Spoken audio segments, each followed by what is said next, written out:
Hey, how are you guys doing? I'm doing good. It's been a long time, so I'm glad to see everybody joining today. I hope this session would be helpful to everybody. Just let me know if you guys are able to hear me. This is not a recorded session. It is a completely live session. You are talking to me. If you have any questions, let me know. Okay, great. Everybody is able to hear me. So let me see if you guys are able to see my screen. So I'm going to turn my screen share mode and okay, are you able to see my screen now? Okay, Geeta, I'm not sure if why you're not able to hear me. Is my voice completely audible? Is there any disturbances or anything like that? Okay, okay, good. So let's go ahead and get started here. Let me. Okay, so let's get started. So Java tutorial for beginners. This is basically I had time in my hands, and one of very good friend of mine, she needed some help with Java.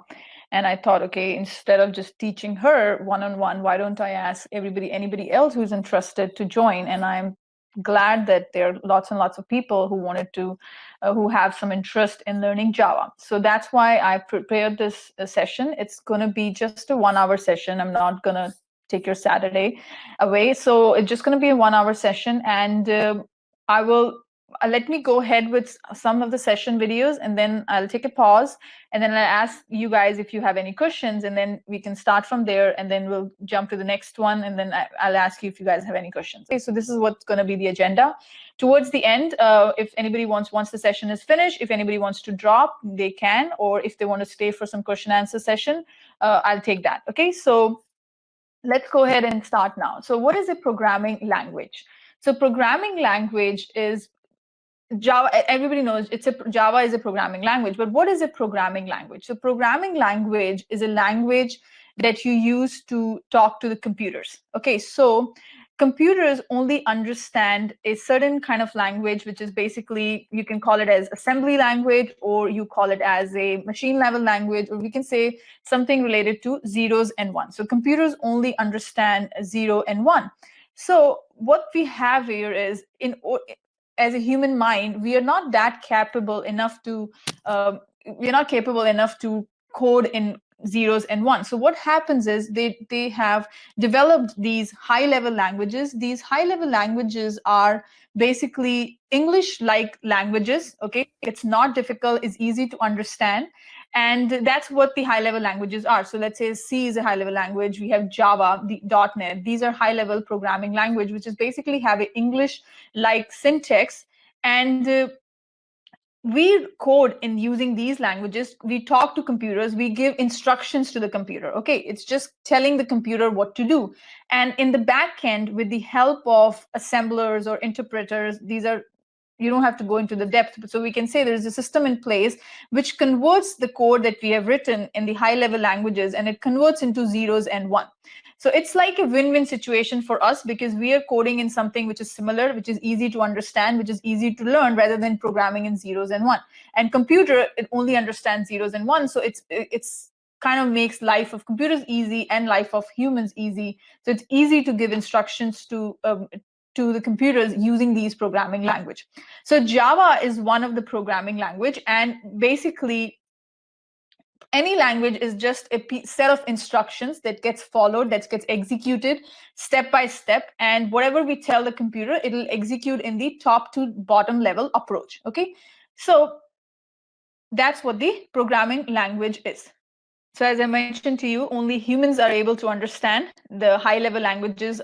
Humans can understand. Interpreter is like a machine, or is like an assembler like device which converts these high level languages into low level languages, or you can say which the language the computer will be able to understand. So this is the whole concept between what's a programming language. Okay, and Java is a very popular programming language, and these days in engineering departments they teach Java, because it's kind of like the basic.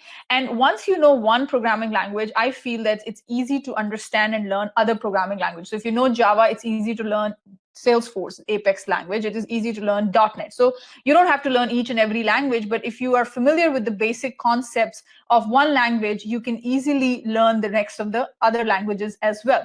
So a lot of people have asked me this question in the past that, hey, do I need to know Java in order to become a Salesforce developer? So the answer to your question is yes. I know, because if you're familiar with Java, it's easy for you to understand Apex, because Java and Apex are very similar. They are exactly, we call them as sister languages. They follow the same syntax. So it's a good practice. And as personally, I started my career in Java development, and eventually and gradually I changed towards the Salesforce side, because the transition was easy for me, because I was familiar with Java. Apex was very easy for me to understand and to learn. So that's why it kind of sometimes helps if you know Java in your Salesforce career as well. But if you don't know, I have courses just for those beginners who doesn't know any programming and they wanted to get into Salesforce development. So I have those things, but it's very good to know about Java. Now, the next thing we have is, just like a lot of times people have this notion. So I wanted to first, one thing I want you guys to take away is, it's not hard to learn programming language. It requires it's a different mindset. More you practice the language, more easier you're going to get at it, and more you will become better at it. Okay, so I know for some of them you think, hey, I don't know and I don't understand coding. It's because you never gave your passion, because you already thought in your mind that, hey, it's hard. Okay, if you think like that, it's going to look hard to you. So first thing is, you need to remove that notion from your head that it's hard.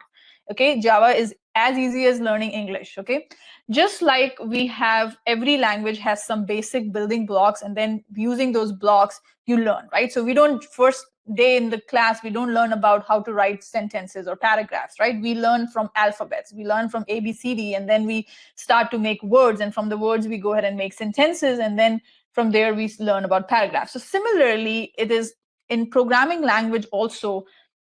We have something called building blocks. We have things like variables. Okay, we have things like keywords.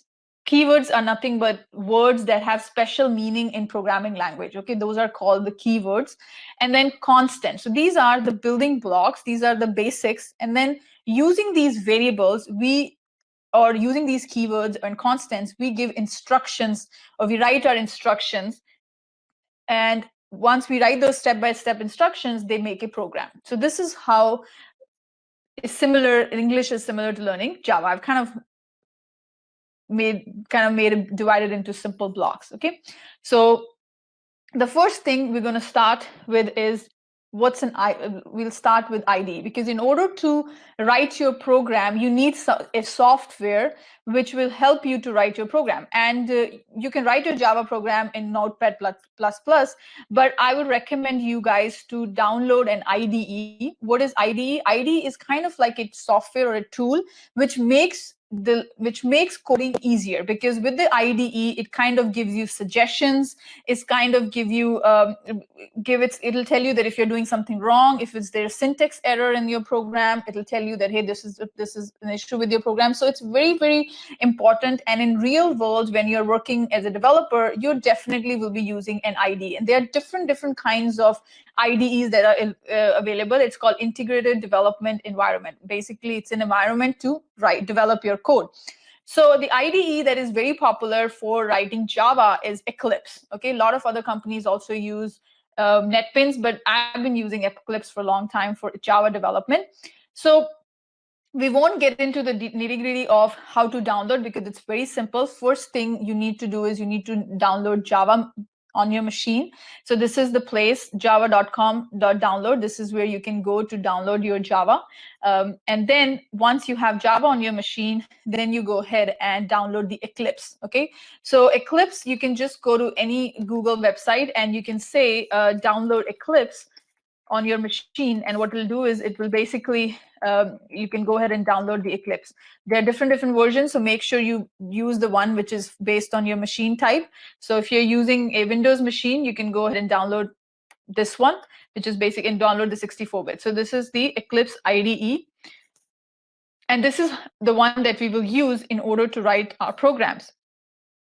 Since I wanted to save some time, I've already have this IDE installed on my machine, and this is how it looks like. Okay, you write your program in using this IDE. Okay, so don't get into what I have written on the screen right now, but just get familiar with the look and feel. This is where you go ahead and wanted to write a new class or new project, etc. And it'll give you suggestions. So let's say if you have written something wrong, it'll tell you right away. So let's say if I remove this semicolon at the end, it'll tell me right away that there is an error. And it'll also give me suggestions what kind of error it is. It'll tell you the syntax error. Syntax error means if you have written something syntactically wrong. Okay, that is what the syntax error would be. So it'll tell you if you have errors in your program, you will not be able to run the program. Okay, so that's why it'll tell you right away that hey, it'll tell you in the statement itself that hey, you're missing a semicolon. Okay, so that is how the program looks like, and it'll give you suggestions. And when you're writing it, it'll also, let's say if I'm trying to write something like system, it'll give me suggestions that hey, these are the different methods or classes that are available. Which system are you talking about? So it'll kind of make life easier, because if you're writing the same program in Notepad++, you need to know everything from scratch. You need to remember here, I need to put the semicolon here, and this semicolon won't be suggested in Eclipse, but it'll kind of makes your life easy. You get the point, right? So that is what the IDE, Eclipse is the IDE that we're going to use to write our Java program. Okay, if you can follow the basic instructions, I'll let you know if you have any issues. I'll tell you the step-by-step instructions, how to download Java and Eclipse. But just to save time, we'll use the IDE that I have right now. Okay, so this is the IDE that we'll be using. So now let's go ahead and write our first Hello World program. Okay, do not get into the nitty-gritties of learning each and everything. It's a gradual process. You won't become a programmer in one day. Okay, give yourself some. First of all, thank you for coming, for attending this training. Okay, on a Saturday. So we'll take one step at a time. So we'll write our first Hello World program. I'll jump directly into the program part. So what you do is you open your Eclipse here, and let me just close this. The first thing you need to do is you go ahead and you can create a new Java project. Okay, file, new, go here, and it'll say Java project. Okay, then you have to give the name for your project. Project will have all your classes in, okay, all your programs in. I won't talk about classes, but all your programs you're going to put in this project. Okay, and we'll call this as MyTutorialRack sample. Okay, this is going to be the name, and I already have Java installed, so it is telling me that this is the environment, execution environment, and then go ahead and click next here, and here everything is the default. You don't have to do anything on the screen, and then finish. Okay, so what will happen is I don't want to create the module here. So it'll create this new project here. Okay, and there is this source folder. Source is the folder that you're going to write your programs in. Okay, so now once I'm in the source folder, I'll go ahead and write my first class. Okay, this is what you do. You write anything inside of Java. When you're writing a Java, you have to write inside of a class. Okay, so I'm going to go ahead and say file, new. What is a class? We'll talk about it later, but one step at a time. So here, the first thing is source folder is going to be this. This is where the source would be, package.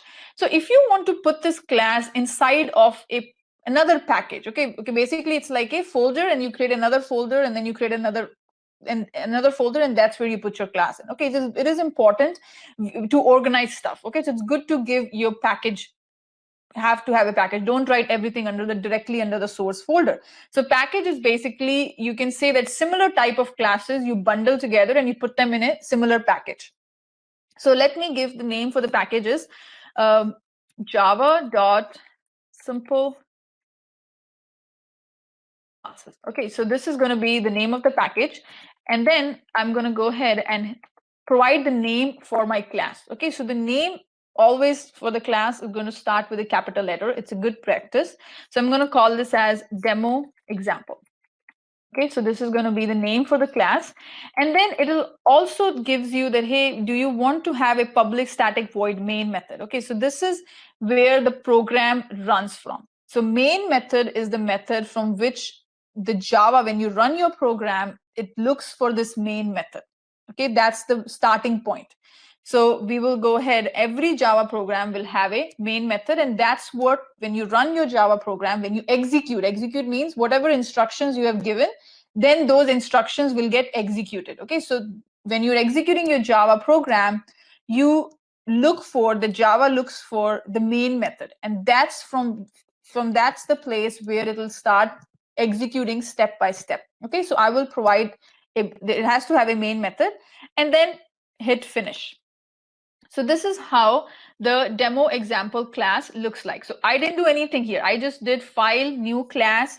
I gave the name for my class, and this I told that, hey, provide this main method also. So main method, this is, you have to remember this. This is exactly, you need to write your main method. You can't change anything in this main method. Okay, you can't call this main something else. Okay, you have to use this exactly. Like, the only thing you can change is you can change the name of these args to something else, argument to something else. Okay, besides that, you cannot do anything with this main method. So this is where your program will start.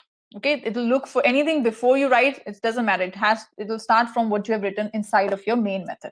So inside of my main method, I'm going to say a very simple instruction. I'll say system.out.println.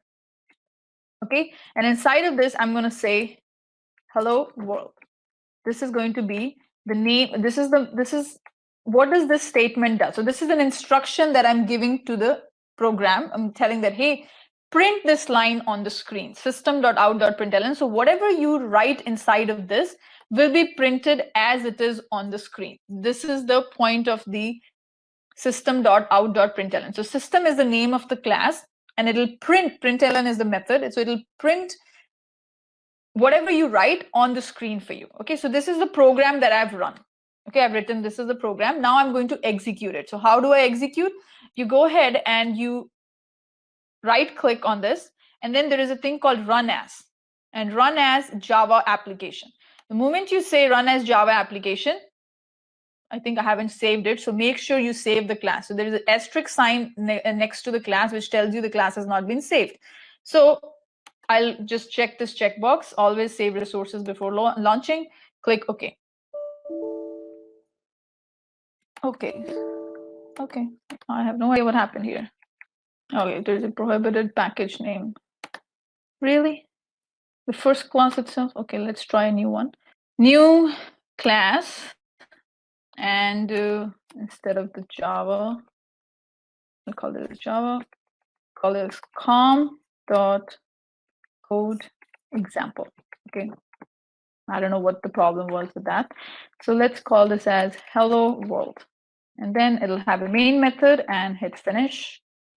And inside of this hello world, I'm going to write a simple statement, system.out.println. And I'll say hello world. Okay, and whatever you write, this is what will get printed on the screen. So now I'm going to go ahead and say run as. So you'll see here a new package got created, com.code.example, and then inside of this package I have a hello world class. Okay, so now here I'm going to say run as Java application. I've crossed my fingers. Okay, it ran fine. So whatever you write here, you will see it inside of this console window. So this is what the system.out.println. So anytime you have to print something, okay, if I want to print my name, I can say I write another system.out. So system.out.println, and then you'll say it has to be inside of double quotes. Okay, so you have to make sure you can't use single quotes. If you try to use single quotes, then what will happen is it'll tell you there's an error. You can see here, it'll tell you right away invalid character constant, because it requires you to write things in a certain manner. Okay, so you have to have double quotes, and then inside of the double quotes, whatever you want to write, you can write it. So here I'm going to say Deepika Khanna. This is my name, so I'm going to go ahead and print. So what happens is this statement will run in its own line, and then the next line, this statement will get printed. So there will be two statements on the screen. The first thing will say hello world, and the next thing will say Deepika Khanna. So now if I go ahead and do right click, run as Java application, then what will happen is it'll say hello world on the first line, and then Deepika Khanna on the next line. If you remove anything from here, okay, if you forget to enter a semicolon, it'll tell you there is a problem with your program. And if you try to run it without solving the program, it's never going to get executed. Okay, you can't run a program which has some syntax errors. So you have to make sure. And a lot of time people generally ask me, hey, when to put the semicolon, when not to put the semicolon. Okay, so semicolon has to be put by end of a statement. Okay, but I know in the initial part you will say, oh, do I need to put a semicolon here or do I not? So first of all, this will tell you the ID that you're using. It'll tell you that, hey, where should I put the semicolon? Or if I by mistake put a semicolon, then it'll guide me. But this comes with practice. Okay, more you practice, you'll learn. Okay, you won't do these small mistakes. So this is how you write your first program. So you have written your first program, and it prints something simple like this on the screen. Okay, so now we'll take. Let me know if you have any questions. So I'm going to go ahead and take that 5 seconds, or if you have any problem, please ask me.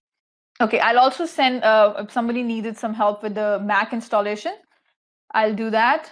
Screen is too small. Is the screen too small for everybody? Yeah, let me post the link for the Eclipse. Right here is a link for the Eclipse downloads. Okay.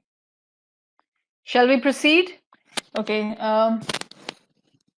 Yes, you can use Visual Studio Code for IDE. I haven't done it, but I think there is an extension called Java extension that you can use for Visual Studio. Okay, record the class. Let me see, where is the button to record the class? Yeah, so last time somebody asked me to put the project creation part. So all you have to do is you go here, File, New, and you say File, New Java Project. Okay, this is where you write your project here. So all your classes or anything that you write will go inside of that Java project. And once you do that, there's going to be a source folder. So you right click on the source folder, and here it's going to be new class. Okay, and now it's a good practice to provide the package name. So this is how you provide the package name. So it'll organize your classes. And then this is going to be the name for your class. Make sure your class name starts with a capital letter. Okay, so this is what your class name is. And then you're going to go ahead and provide your public static void, because most of the classes that you want to run, it's going to look for the main method. Okay, is the screen still small for everybody? Okay, so now let's go back here and let's start. So now the next thing we have here is, so I wrote our first Java program. Then the next thing is comments in Java. So comments are basically is for other people to understand what your code is doing. Comments are not something which it is going to be ignored by the Java compiler. Okay, compiler is the one who will compile your code, who looks for any errors and all that. Okay, so that is what the compiler does. It compiles the code, it converts it into I think first the compiler, then we have interpreter, which converts it into the machine language, but you don't have to go into the detail.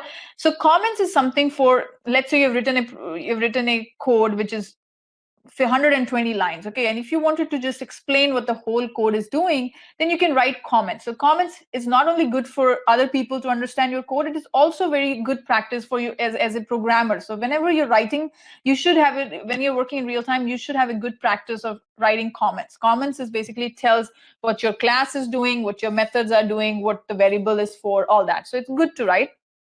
And whatever you write in the comments is going to be ignored.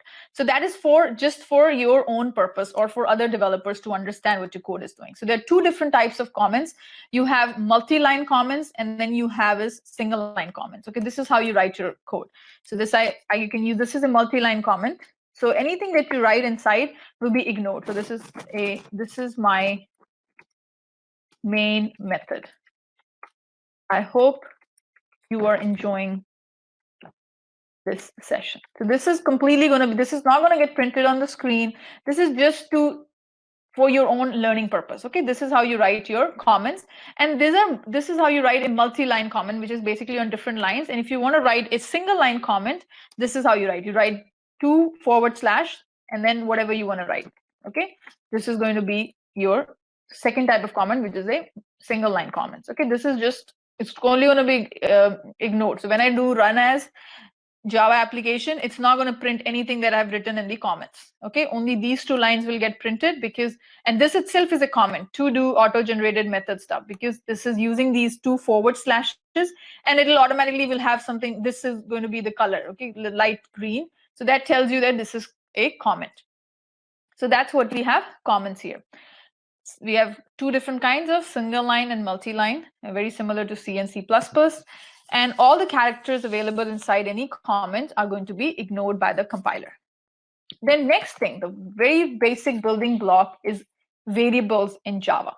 Okay, now what is this? This is like ABCD of programming. So first, let me explain to you what is a variable. Okay, so let's talk about computer. Okay, computer, this is, let's say this is computer and this is a computer memory.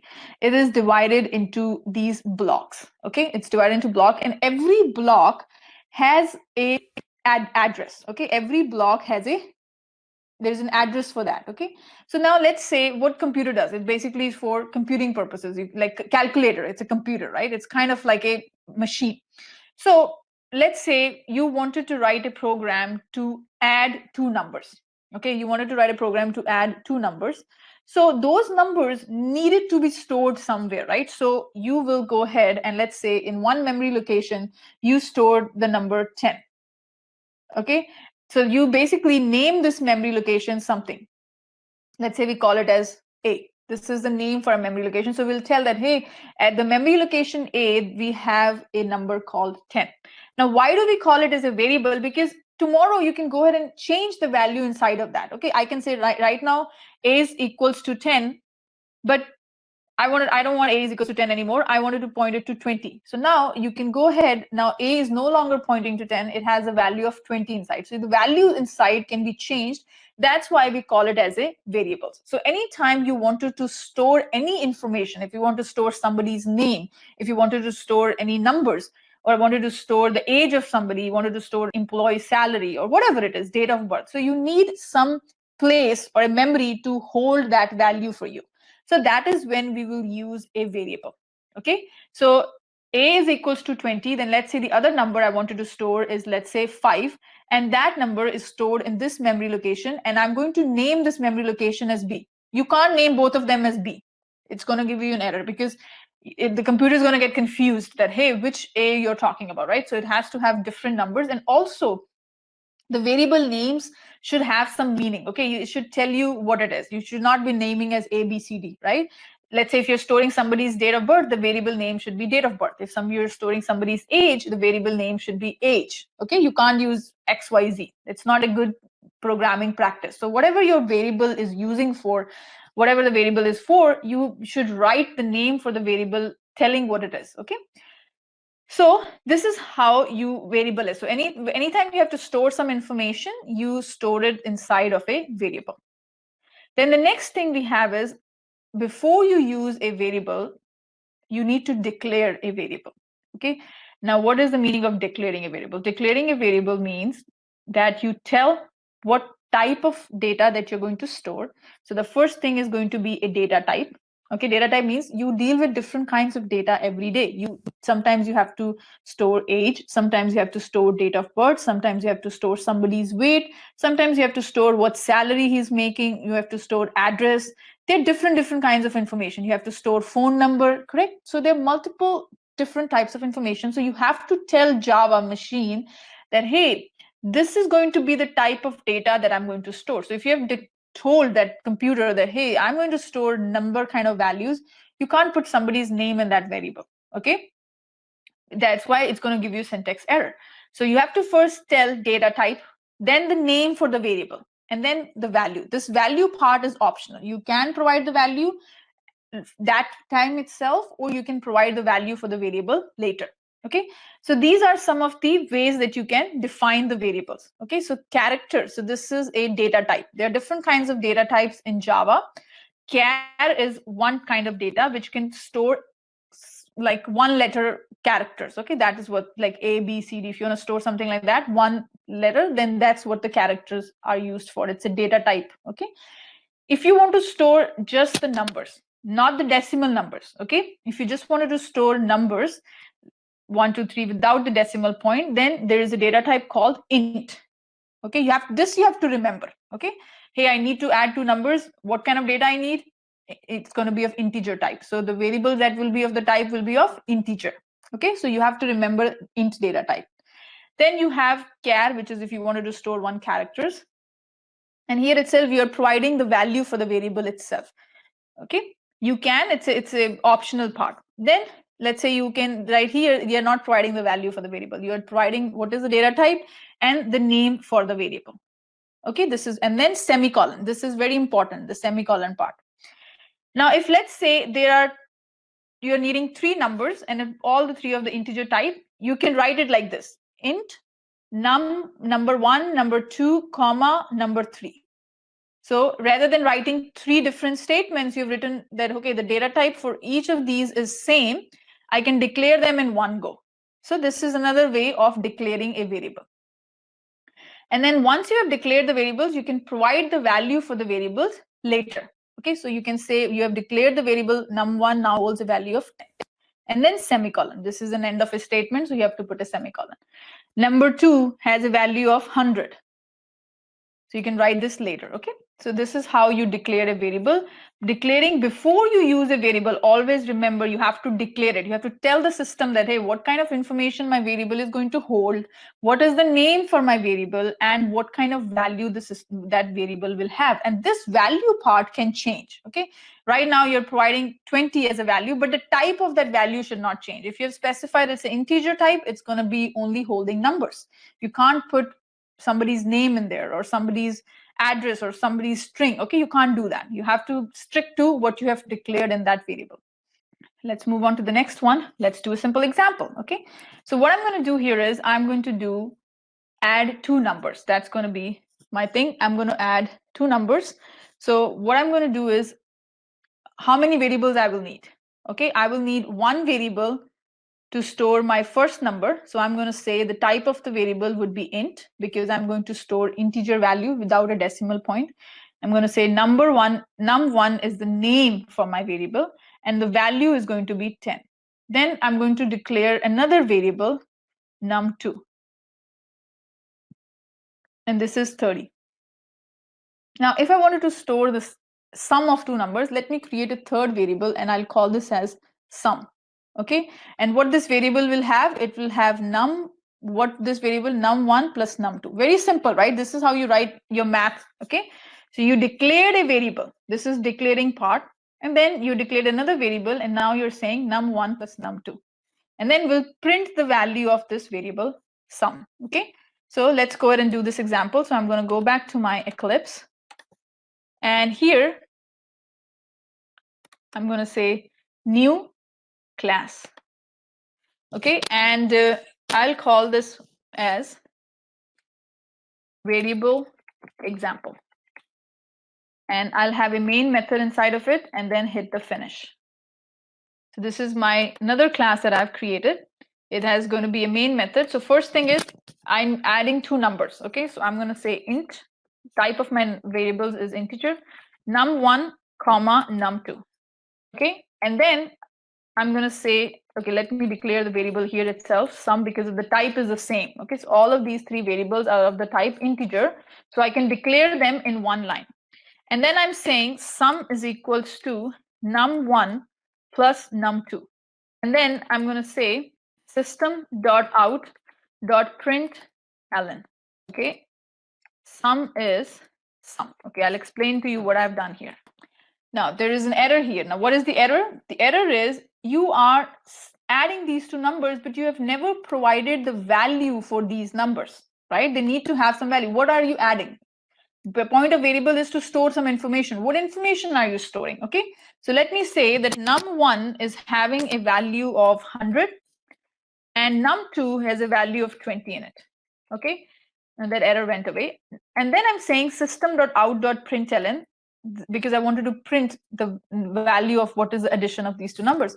Sum is. Okay, so this thing, whatever you write inside of these double quotes will get printed as it is. Okay, no change. If I've written something like this, if I make like say these columns here, then it's going to print these columns. But I wanted to put, I don't want to I want to just use what the value inside of sum. Okay, so this is how you call concatenation. Okay, you use the plus symbol and then the variable name. Okay, so this variable name, it's not going to print it as sum exactly. It will go ahead and get replaced by what is the value inside of this sum. Okay, this is how you write it. This addition of the, I can say something like this. Addition of 2 numbers. Okay, so what will happen is this part of the program, which is written inside of these double quotes, will get printed as it is. So it will display addition of 2 numbers. But this thing, since it is not written inside of double quotes, it will consider it as a variable, and it will look for what is the value of this variable, okay? And that value will be replaced here. So let me go ahead and run this program, means it's going to execute. There is no errors. I have saved the file, and I'm going to say right click, run as Java application. So it'll tell me addition of two numbers, and it is equals to 120 because num1 has a value of 100, num2 has a value of 20. I can change the value. I can put num2 right now is pointing to 40 now. So what will be the output of the program now? It'll say addition of two numbers is 40 because now sum is 100 plus 40. Okay, so now if I say run as Java application, addition of two numbers. Now if I wanted to display num1 and num2 also, so how will I do addition of two numbers? I can say something like this. Num1, okay, this is a little tricky, okay?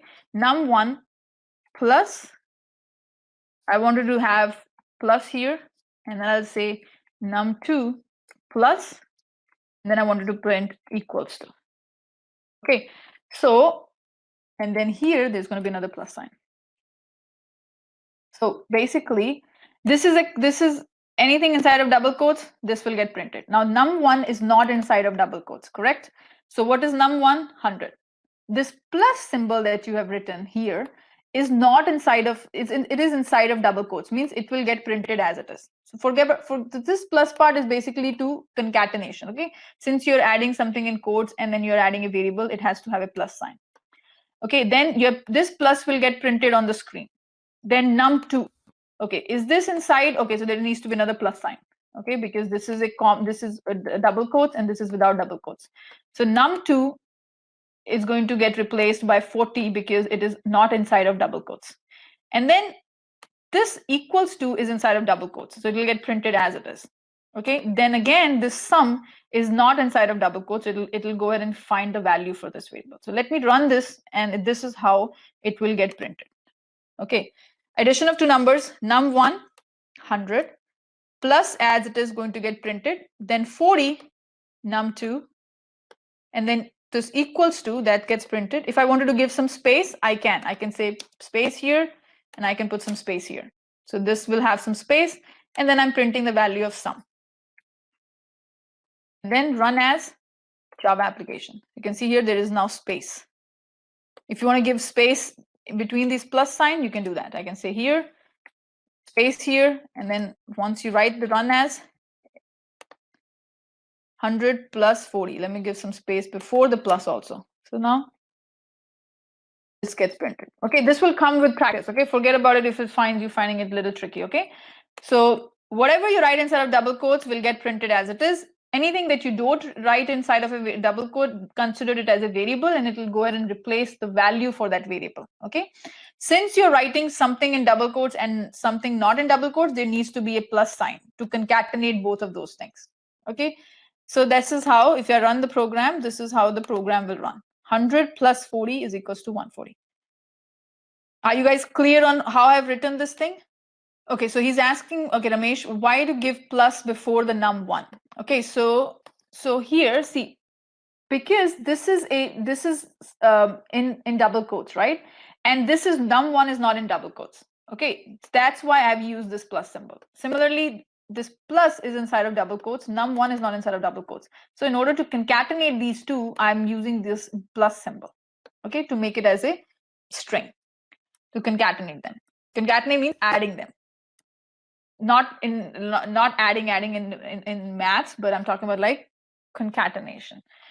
Num2 is not inside of double quotes, and this equals to is inside of double quotes. So that's why I've used this plus symbol. We'll do more of these things, so you'll get a hang of it. So now similarly, let's say I wanted to calculate the division of these two numbers, multiplication and subtraction. So now I need three more variables, because all these three variables, one would be for multiplication. So I'll call this as MUL, multiply, division, DIV, and then subtraction. So I declared 4 different variables, okay, one for sum, one for multiplication, one to store division, and then subtraction. Okay, now multiplication is equals to num1 multiply by, this is the multiplication symbol, okay, multiply, which is basically an asterisk symbol, and num2. Then division let's do is equals to num1 divided by num2. This is the symbol for division. And then subtraction is equals to num1 minus num2. Okay, so now I have defined all of these. This is what the values are. And then let me go ahead and print system.out.println subtraction equals to sub. Okay, so it'll display the value of subtraction. Then I'll say there's a shortcut. If you write this out, okay, if you write this out, it will go ahead and automatically print system.out.println. Okay, so here this is a shortcut. Now subtraction, then I'll say multiplication plus mul. Similarly, I'll say division plus div. What will be the output of the program? Subtraction, this is 100 minus 40, 60. Okay, this is what the comments I've written. Similarly, this is single line comments. I'll use these forward slashes. What is the multiplication should give me? 100 multiplied by 40. It should be 4,000, right? So I'm going to say 4,000. Similarly, division, 100 divided by 40. Okay, so what's going to be that? 10 divided by 4. 2 something, right? And it's not going to be decimal. So it's going to remove the decimal point. Okay, it'll just give you the number part. So now here, if I go ahead and do run as and Java application, this is going to be the output. Okay, so 100 plus 40, 140, subtraction is 60, multiplication 40, division is 2. So it gave you the values. So this is how you, anytime you need to store some values, you declare them. Declare them means telling that this is the type. Now you have told the system that, hey, this is an integer type. And if I'm trying to put somebody's name in here, okay, if I'm saying Deepika, it's going to complain. Okay, and why is it going to complain? Because you're putting, it'll give you the error here and it'll tell you type mismatch. Okay, cannot convert from string to int. Because you have told the system that, hey, I'm using an integer variable, but the value that I'm putting inside of this is a string value. Okay, anything that you write inside of double quotes becomes a string, and string is another kind of data type in Java. So it's a type mismatch. So you cannot go ahead and write a different kind of value. I can change the value of the variable. So right now num1 is holding, let's say 100. I can go ahead and change the value of num1 later. Okay, I can say num1 is equals to 80. Okay, I can do this. This is absolutely fine because it's a variable. The value of the variable can be changed. So num1 initially was holding a value of 100, but moment it came to the next line. So and remember, in Java program, things will get executed step by step from top to bottom. Okay, so first this will get printed. So what actually is happening behind the scene is the 4 variables got created, the 6 variables got created. So this is our block of memory inside, and then there are 2 variables, num1 and num2. So we can say here that num1 is holding a value of 100, and then num2 is, let's say this is num2 and it is holding a value of 40. So num2 is this, and then there are 4 more blocks. So let's say this becomes sum, this becomes multiplication variable, this is division variable, and this is subtraction. So there are 4 more variables got created. Basically, this is another name for memory location. Now next line you're saying num1 is 80. So now this value which was pointing to 100 is no longer pointing to 100 anymore. Now it became 80. Because in the second line you are changing the value. So this becomes the latest value. Okay, no longer num1 will be pointing to 80, will be pointing to 80. It won't point to 100 anymore because you changed the value inside. Okay, and then all the computations after that, so num1 would be 80 plus 40, which will be 120. Num1 80 multiplied by 40, it will be 3200. Then num1 divided by num2 will be 2, and num1 minus num2 will be 40. So let's go ahead and run this program. Run as Java application. So now addition of 2 numbers, 120, subtraction 40, multiplication 32, and you can change the value, but you cannot change the type that you're storing in that variable. Okay. So this is another example which will tell you how to use variables. Okay, anytime you use a variable, you have to declare them. Now let's move on to the next thing. As I mentioned to you, there are different kinds of data types that are available in Java. Generally, there are 2 types. One is primitive. Okay, there are 2 types of data types, primitive And then the next one we have is non-primitive. Okay, primitive is the basic kind of data types like integer if you want to store number kind of values. Then if you want to store decimal numbers. Okay, decimal numbers is if you're asking somebody's weight, it can be 40.7 pounds, right? So that is going to be a decimal number. So then you have to define the type would be float. Okay, this you have to remember. Okay, this is one thing that you have to remember, that this is the int means it is only going to store integer values. So these are primitive types. Non-primitives is classes, more complex list, collections. We'll talk about those eventually. But today we're going to stick to primitive types. Primitive types are integer, float, character, char, boolean, string. These are primitive data types. Now, each of them will have certain kind of data. Int means anything without a decimal point. That is what is int for.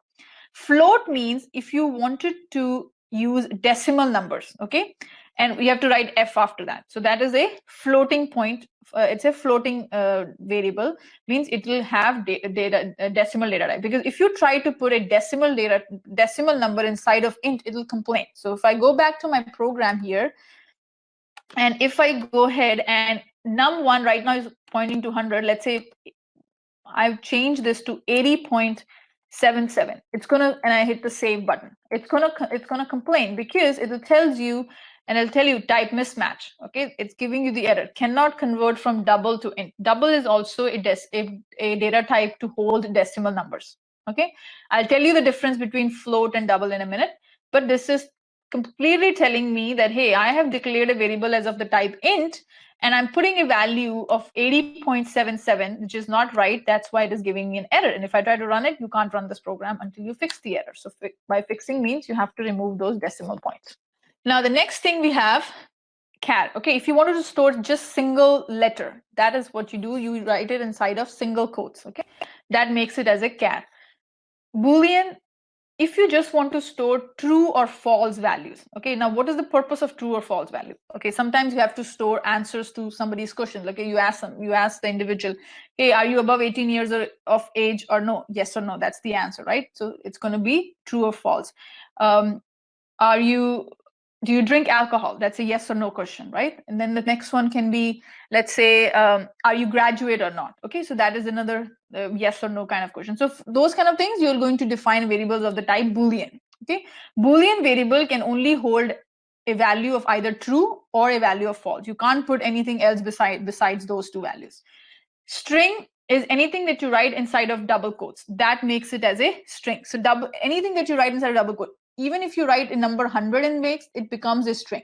Okay, remember that. A lot of people get confused. Anything you write inside of these double quotes makes it as a string. You can write 200, this is a string. Hello, this is a string. Anything you write inside of this double quotes makes it as a string. So this is the different kinds of data types that are available. As I mentioned, declaring. Anytime you use a variable, you have to declare it. So this is the way to declare the variable. So first you define what data type the variable will have. Next, you define the name. And then this part is optional. But you have to define some value before you use that variable, because it has to have some value inside of it, right? So this is how you declare a variable. Now let's go to the next example, and let's do another example here. So now here, let me go ahead and do file, new class, okay, variable example 2. This is the name of my class. It should have a main method because that's from where the program is going to start from. So in here, I'm going to define different kinds of variables. So int my num, this is going to be the name for the variable, and it is going to have a value of 5. So I've declared a variable of the type integer. Then float. This is the data type that I mentioned to you, float. And this is only going to have decimal numbers. So it will call it as my float num. And this will have 5.5, but you have to use f. By default becomes a double. Okay, f after that, f for float. Then char is basically to store single letters. So I'm going to store the letter D in it.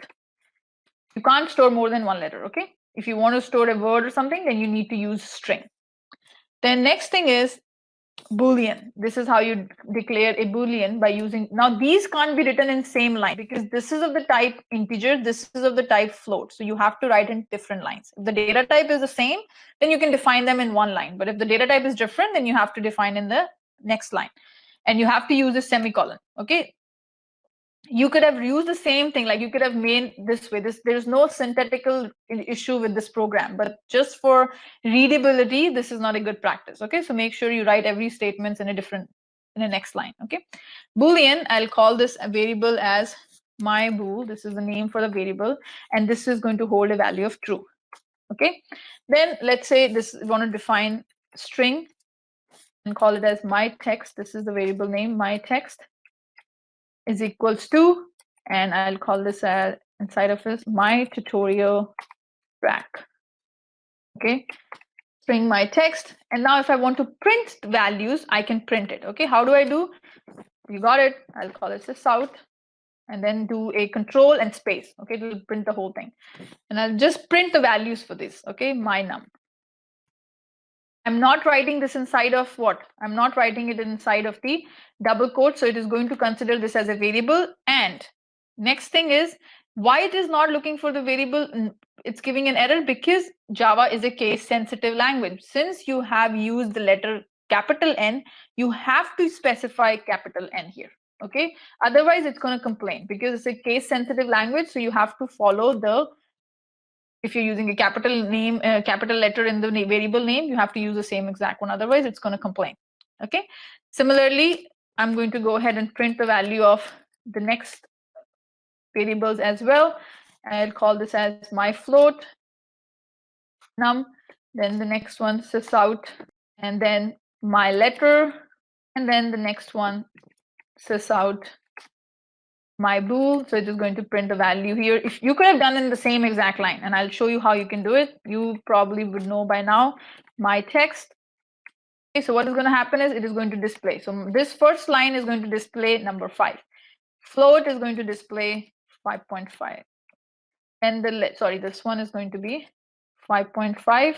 This is going to be B. This is going to print true, and this is going to print my tutorial rack. Okay.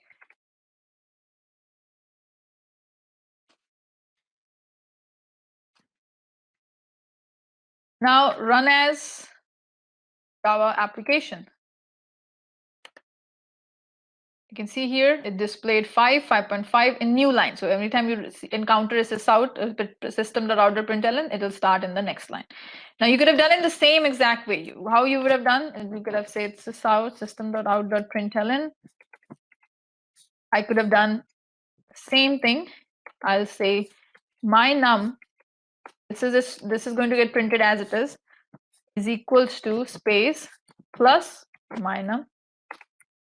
Okay, then plus again, and I'll take a space, and I say my float. It is going to get printed as it is, and then a concatenation, and then I'll display the value of the variable, and then plus again, and then some space. My letter is equals to some space, and then concatenate with the my letter here. Okay, plus some space, and my bool. Okay, some is equals to, and then concatenate, and I'll display the value of my bool plus equal, and then double quotes my text equals to some space plus my text. So this is now it is going to be in the same exact line. This is going to get printed on the screen as it is, then it will give you the value of this variable. This is going to get printed as it is. This is the way will get replaced by the value of this variable. Okay, so system.out.println run as Java application, and this is what's going to get printed. Okay, so this is how you write a sysout. Okay, and this is how you display the values. So there are different kinds of data types. As I mentioned, there are two major categories: primitive data types and non-primitive data types. So primitive data types are the data types that are like byte, short, int, long, float, double, boolean, and character. Okay, I know we're going a little overhead, but give me a couple more minutes. I'm almost done. Okay. So this is going to be a byte is to store very small values of number type of data. Okay, not decimal points. Short is greater values than that. So let me show you the difference here. So you can see data type is byte. Okay, this 1 byte is equals to 8 bits. Okay, basically this is how it should be. Okay, 1 byte can store 8 bits and each bit can have 0 or 1. Okay, this is what 1 bit will be. So if you're saying 1 byte takes this much space in memory, okay, that means the maximum value that you can store in a byte is ranging from -128 to 127. I used to remember how this value got calculated, but I've slipped my mind. So, but you don't have to know how this value, but you have to remember that, okay, byte can only have a small value. Okay, you can't go get, if you try to store number 128 inside of byte, it is going to give you an error because byte can hold a maximum value of 127. Okay, because it only takes 1 byte of memory space. That's why it can only store certain values inside of it. Short takes 2 bytes. So you can store large numbers. Okay, you can store up to 32,767. So if you're trying to store 33,000 value inside of a short, it is going to give you an error.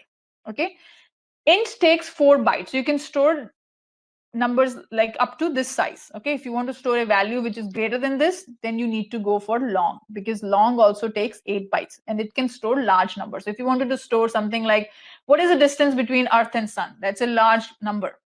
So in order to store something like that, then you will declare the variable as of the type long. All these variables that you see, data type that you see, the first 4, they can only store number, no decimal points. Okay, decimal point is not allowed. Okay, next we have is float. Okay, if you want to store a decimal number, then you have these two options. Either you can use float, it takes 4 bytes, so it can store something like up to 6 to 7 decimal digits. Okay, it'll 4 bytes. Double, it can take 8 bytes. So if you want to store a large fractional number, then you will use a double. Okay, but you use D at the end and F at the end for here. Boolean, as you know, it only takes 1 bit. Okay, that's the size, and it can only have value of true or false. Character will take 2 bytes. It can store a single character. And one thing which is missing is a string, anything that you write inside of double quotes. I forgot how many size of the string is. But this is how these are different types. Okay, so byte, short, int, long, it can store only number values. Float and double can store decimal values. Boolean will only store true or false. Character is going to store a character value. Okay, single letter. So now if I try to store a number which is larger than 127, it's going to complain. Okay, and what is the complaint? Let's see. So if I declare a variable of the type byte, my byte, and I declare a value of 129, it's going to complain. Because the maximum value that you can hold is -128 to +127. Type mismatch, cannot convert from int to byte, because byte can hold small values. Okay, you can upgrade it to short, then it'll hold, because short can hold up to 33,000, right? So if I put it 35,000, it's going to complain again, because it'll say it cannot convert from int. I usually have been using int data types. That's the common data type that we use to store numbers. Okay, and float is the common data type that we use to store decimal numbers. Okay, so if I change this to int, then it is going to, it'll allow it, because int can store large numerical values. Any questions so far, guys? Okay, let's do another example here. Let's calculate simple interest. Okay, this is a very simple example. Now, what is the formula to calculate simple interest? Simple interest formula is principal multiplied by rate multiplied by time divided by 100. Okay, so principal, how many variables we need? 4, right? Because one variable to store principal value, second variable to store rate value, third variable to store time, and then you need a fourth variable to store the result, right? So we'll declare 4 variables. Let's go ahead and do this one. Very simple example. So now I'm going to go back. I need 4 variables, right? So I'm going to say integer, and I'll call this as principal. Okay. Then float would be rate. And time can also be of the type integer. So I'm going to say time here. And then simple interest This is a variable. Okay. Now, what is the formula? Simple interest is equals to principal multiplied by rate multiplied by time divided by 100. This is the formula, and I'm going to say sys out here to display the value. There's an error in the program because we have not provided the values of these variables. Simple interest is plus, and we're going to display the value for the variable. Let's provide the value. Principal, let's say 1,000. Time, 2 years, so call it as 2. And then rate, let's call it as 4.4 f. Okay, so this is a simple interest. Now, what is going to be the output? So this 1,000 multiplied by 2 multiplied by 4.4 divided by 100. So that is going to be the simple interest. And then this is going to be the simple interest value. So let's go ahead and say run as Java application, and simple interest is 88.0. So this is the answer to this query. Okay, simple interest is 88.0. So you're using variables of different types. Okay, anytime you have to define variables of the same type, you can use the single statement. If you have defining a different type, then you have to use the next line. Okay, and then this is the formula. I could have saved this variable by just writing this whole thing after this plus sign. Okay, it would have given me the same interest, and I would not have to need the simple interest variable. Okay, so if I do the same thing, run as Java application, it would have given me the same result. All I'm doing is principal is going to get replaced by the value of 100, rate 4.4, time 2 divided by 100. I would have saved a variable here, okay, which is also right. Okay, you can save the variable as much as you want, because I could have just directly put the result as here. But if I wanted this result somewhere else, then I need to use the variable. I have to use a variable in order to hold that value. Okay, here I'm just displaying the result. Okay, if I'm not needing the value somewhere else, let's say I need this in simple interest later in my program, then I need to capture that value in some variable so that I can use it later. Okay, so that is another program related to simple interest. Okay, going back to the presentation here. So this is, I've mentioned to you, to hold small numbers, we have byte, short, to store little whole numbers only, but a larger value, integer. This is how you define it. You use the data type as int, name for the variable, and then what value you want to store. Now there's an assignment here. Okay, guys, tell me what should be the data type here. My num is equals to 9. I'll give you 1 second. Give me your answers. Okay, you have to tell me what data type I will use to specify each of these. This is a simple assignment. I'm looking at you. I'm looking at you now. Okay, so here the answers are going to be my num. It's an integer type, so the data type that I'm going to use would be of the type int. So let's go ahead and so this is going to be the answer. So this is going to be int type. Then my float number, it's a float, that's the data type. My letter, this is going to be char. Okay, bool, boolean. This is the data type would be boolean. And then text is going to be string. Okay, this is your answers. Now the next thing is, I have a course on Java. If you want to go ahead and go through the training again, I have put together the course. It's a drip feed content, means you're not going to get everything up front. Every week you're going to get new videos, so you can go ahead and take that course. This is where the course is. It's available on my website here. Let me go ahead and click here. And this is the course. Okay, so let me go ahead and say courses.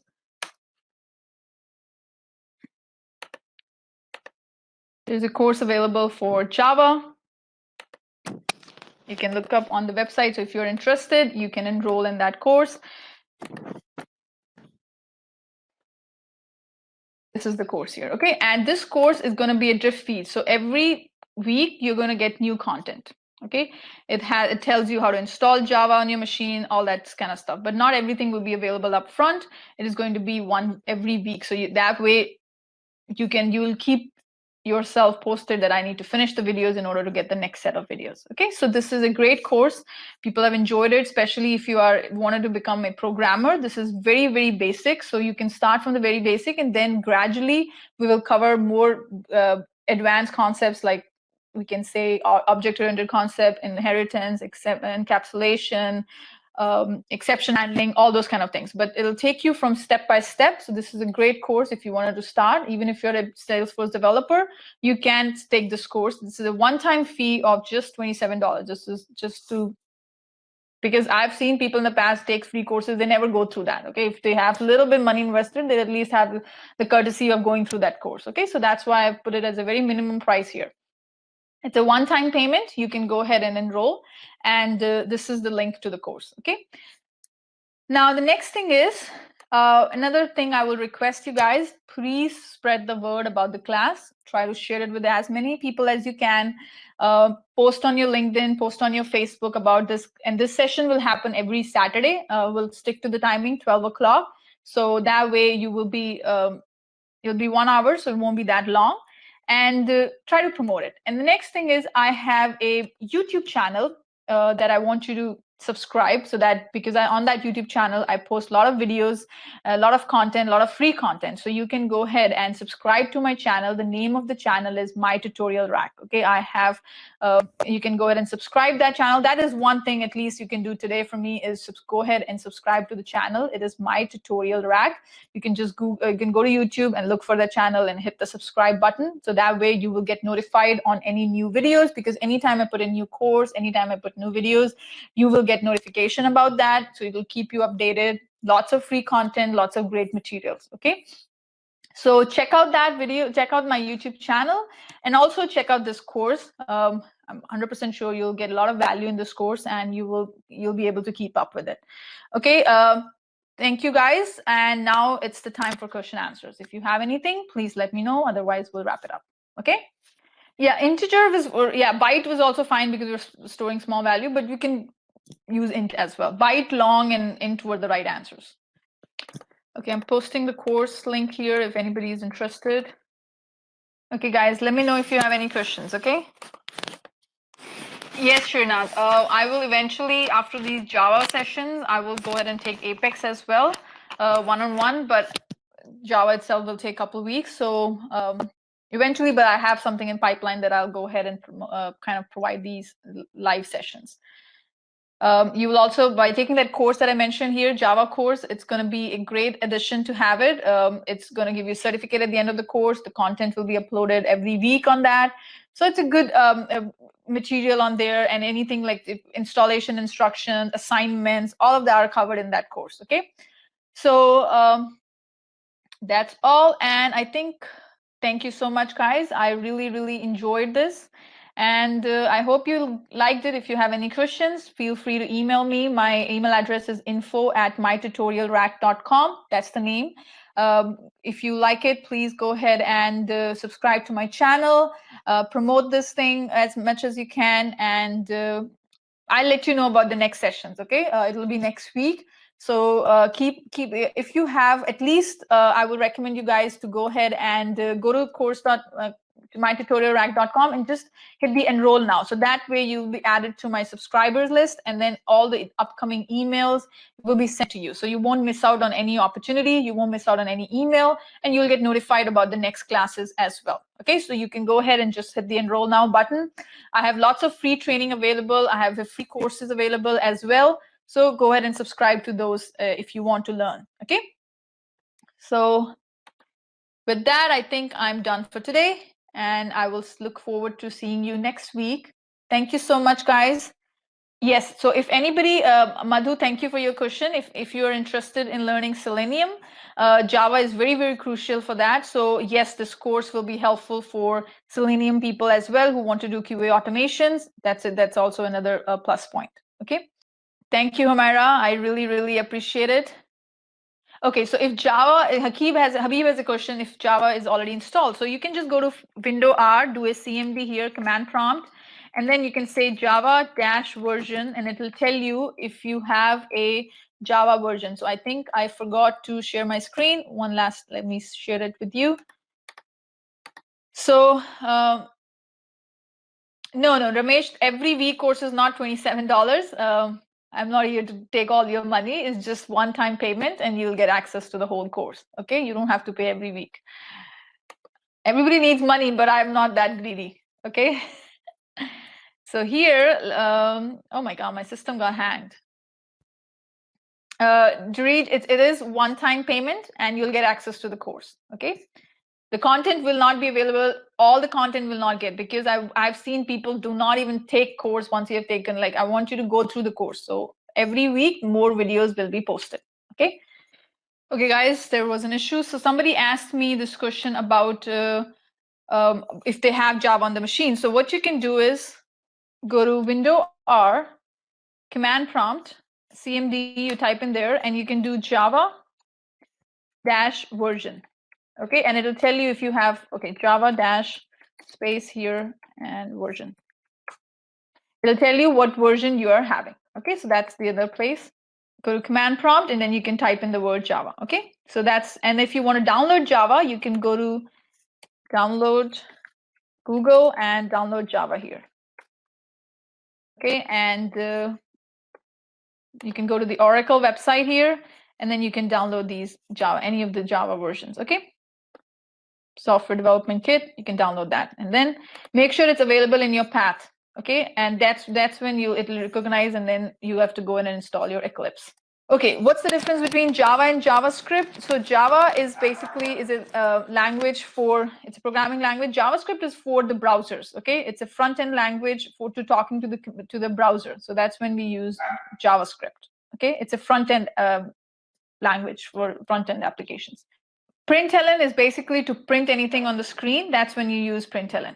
I'm not sure about the recording part, because I have to see if the thing got, because I couldn't find the recording option here. So I'll see if I got the recording. I'll share it with you guys. Okay. Thank you, guys. Thank you so much for joining, and I will see you next week. Bye. Take care. Stay safe. Stay indoors. Don't try to go out and hang out. Okay. Just be safe. Okay. Thank you, guys, and looking forward to talking to you guys next time. Bye-bye. Take care.